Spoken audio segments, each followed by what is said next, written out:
Joana era tratada como uma empregada por sua sogra e seu próprio marido. Ela enfrentava desafios que ninguém deveria passar. Sua vida era um mar de frustrações, mas tudo mudou quando seu cunhado sofreu um terrível acidente que alterou a realidade para Joana de uma maneira inesperada. Era assim que Joana narrava sua rotina. Minha sogra reside nas proximidades e meu esposo não colabora nas tarefas do lar. Quando retorno para casa, muitas vezes sinto que sou responsável por todas as obrigações domésticas. Joana fazia o melhor que podia para não deixar essa injustiça tirar sua dignidade.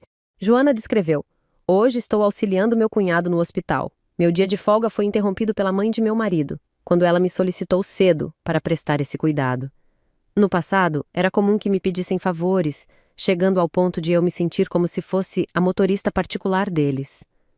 Joana respirou fundo, tentando controlar sua irritação.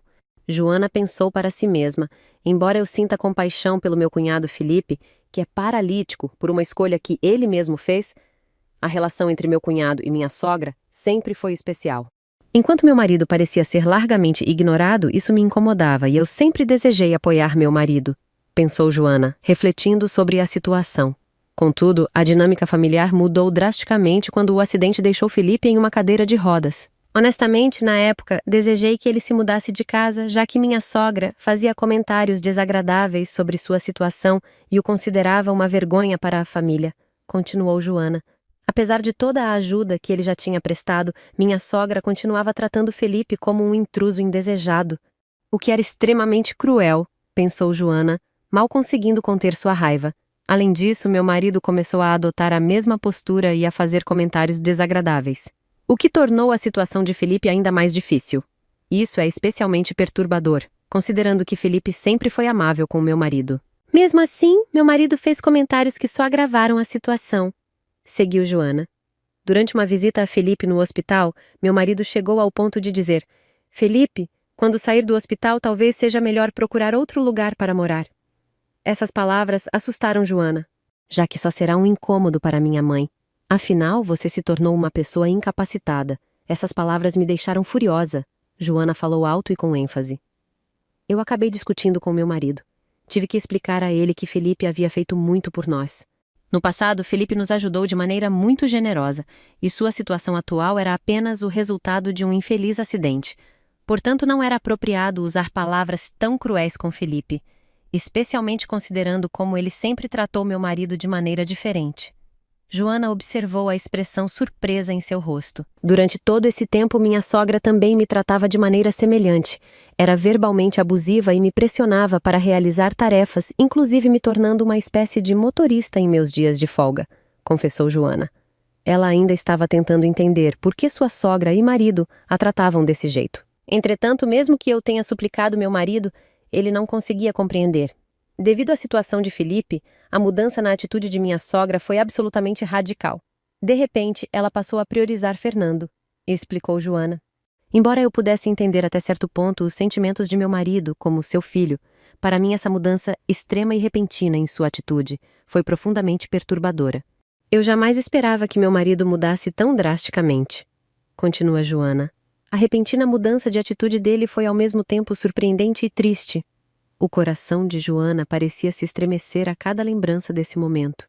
Enquanto tentava explicar sua preocupação ao marido, ela começou a perceber que sua inclusão não seria bem-vinda. Por favor, Felipe não pode vir conosco. Não dá para levar um cara em cadeira de rodas para um lugar como o Rio de Janeiro. Mas ele está sozinho lá em casa, se queixou Joana. Nos preparamos para viajar ao Rio, mas eu não pude deixar de me sentir mal ao pensar que Felipe não poderia nos acompanhar. Muitas dúvidas me perseguiam e me questionei. Será que poderemos aproveitar a viagem plenamente com Felipe ficando sozinho? Pensou Joana. Um dia, recebi uma ligação de Felipe. Ele tinha ficado sabendo da viagem e me disse: "Não se preocupe comigo, Joana. Estarei bem." Meu coração se encheu de gratidão pelas palavras dele, lembrou Joana. Eu sorri e disse: "Felipe, viajar com você é provavelmente mais cansativo do que normal. Mas agora me sinto animado pelas palavras de você. Assim eu declaro que será ótimo ir de férias juntos." Com isso, Felipe também parecia se animar. Meu marido, agora sem reservas, começou a fazer os preparativos para a viagem. Enquanto a mãe de meu marido inundava Joana de informações, Joana continuava encarregada da organização da viagem, mas eu tive de decidir sobre hotéis e suas preferências de itinerário que mudavam com uma frequência quase diária, conta Joana. Era o puro caos. As 2 semanas antes da viagem foram muito frenéticas. Tive que seguir com as visitas ao hospital e com as atividades domésticas enquanto acompanhava minha sogra e meu marido, dando a última organização na viagem, conta Joana. Já estava esgotada e ainda nem tínhamos começado a viagem. Eles então despejaram essa bomba, se dizia Joana a si mesma. Esperam que eu tome conta de Felipe por quase 1 semana enquanto eles viajam, mas isso implica contratar um cuidador. E parece que eles esperam que eu faça isso de graça. Joana também já estava desgastada de tanto trabalhar, e sentia que isso era injusto. Joana ficou indignada com a reação da mãe e do marido dela quando chegaram à porta. Felipe, eles saíram para o aeroporto e ficaram rindo na cara de Joana. Ela agora ficou sem as malas e vai ter que cuidar de você durante toda essa semana, disse Joana a Felipe. Eu estou muito chateada e perplexa com isso tudo. Felipe não pareceu incomodado pela situação. Não se preocupe, Joana. Na verdade, era o que esperava desde o começo. De repente, eu terei um pouco de paz, afastado de sua presença. Ele levou a coisa a um plano de fazer a família sair de casa por algum tempo, explica Joana. O incidente deixou Joana perplexa. Tinha tido suspeitas de que sua sogra não era de confiança, mas o comportamento de seu marido mostrou que ele era igualmente problemático. Para mim, até isso chegou ao ponto de não me importar. Embora tenha sofrido um acidente grave, os médicos previram que eventualmente minhas pernas e braço voltariam a funcionar, explicou Felipe. Mas eu pensei que você estivesse completamente imobilizado, Felipe. Joana estava perplexa. Felipe respondeu. Isso era o que eles queriam que você pensasse. Já faz algum tempo que os meus movimentos voltaram. Eu estava planejando fugir desse controle excessivo, mas se afastar de sua interferência financeira é complicado, disse Felipe.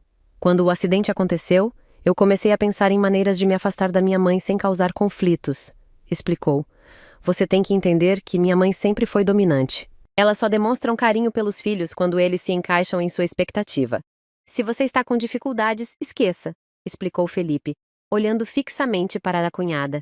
Eu senti que, se eu me fingisse de ferido, poderíamos testar seus sentimentos. Olhando fixamente para Joana, Felipe disse, que tal nós lutarmos contra eles? Eu quero justiça, e se você ajudar, iremos também encontrar formas de nos unir contra eles. Joana, de olhos incendiados, decidida e determinada, respondeu, eu não vou permitir que essa injustiça continue. O incidente deixou claro a mim a verdadeira natureza deles. Passada 1 semana, a mãe de Joana e seu marido chegaram à porta de sua casa, exaustos e mal-humorados. Joana se recusou a fazer comida ou banho de boca para sua sogra. O marido, seguindo-a, indagou. Onde estão minhas coisas? O apartamento está vazio, gritando. Joana, com uma voz monocórdica, respondeu. Seu desejo de ficar perto da sua mamãezinha foi concedido. Agora você pode viver com ela o tempo inteiro, como sempre quis. Eu disse, resolutamente. Além disso, estou pedindo por um divórcio. Sem mais lenha para se queimar, Joana explodiu. Você queimou minha confiança! Gritando emocionalmente. Eu fiz o possível para te agradar e apoiar teu desejo de cuidar da tua mãe. Mesmo que isso significasse levar comigo o peso de cuidar de Felipe. De alguma forma você ainda me traiu. Vocês me enganaram, grita Joana. Eu assumi que as despesas excessivas eram por causa da situação de Felipe, mas ele havia reduzido seus gastos após sair do emprego. Vocês só vivem de graça. Quem está financiando o estilo de vida de minha sogra? Não é possível que seja Felipe, retruca Joana. Você está enviando dinheiro a ela. Encarecendo, o marido tentava justificar-se com desculpas confusas. Estou cansada disso tudo e Felipe também, Joana diz com firmeza. Nem Felipe nem eu temos intenção de nos envolver com você e sua mãe. Estamos mudando de cidade e você não precisa contatar-nos. Ela falou com tranquilidade, enquanto por dentro sentia uma profunda tristeza. Antes de desligar o telefone, o ex-marido de Joana ficou tão chateado que apelou para a raiva. Você é verdadeiramente uma mulher insolente, gritei ele. Joana apenas respondeu em tom calmo. Talvez eu seja, mas mesmo assim sou muito mais forte do que você alguma vez imaginou. Ela então desligou o telefone. Eu serei muito mais feliz vivendo com minha mãe, diz ele, embalado pela raiva. Agradeço a você pelo divórcio, responde Joana, pois eu tenho certos documentos em mãos que posso enviar às autoridades caso você tente se meter comigo. Certos documentos? Joana finalmente parecia ter se libertado das questões financeiras, mas essa foi apenas o começo. Enquanto Joana se acomodava a essa nova vida, de repente, o telefone toca. É seu ex-marido, com um tom de voz ríspido e ressentido, dizendo: "As coisas serão melhores agora que você saiu da minha vida." "Eu sinto que é hora de contar a verdade sobre Felipe", disse Joana. "Ele não estava realmente paralisado e foi para o exterior. Além disso, sua mãe está em sérias dívidas." Ela cortou o telefone e bloqueou o número, decidida a seguir seu próprio caminho. E assim, uma carta chegou às mãos de Joana, repleta de lamentos e pedidos de perdão. Ela leu o pedido absurdo de que voltem a se casar, logo decidindo descartar essa carta como lixo. Parece que o ex-marido de Joana perdera tudo para pagar as dívidas de sua mãe. A vida de Joana agora era simples e pacífica. A notícia da venda da casa da família chegou rapidamente, ao mesmo tempo em que ela ouvia falar sobre a sogra procurando pelo filho, que havia fugido para o exterior. Pouco depois, outra notícia chegou a ela. A sogra havia declarado falência. Agora, eu não guardo mais rancor. Revendo minha história, percebo que a decisão que meu cunhado e eu tomamos teve um impacto duradouro. Deixe um like se gostou dessa reviravolta da história. E se inscreva para receber mais conteúdo com histórias incríveis como essa.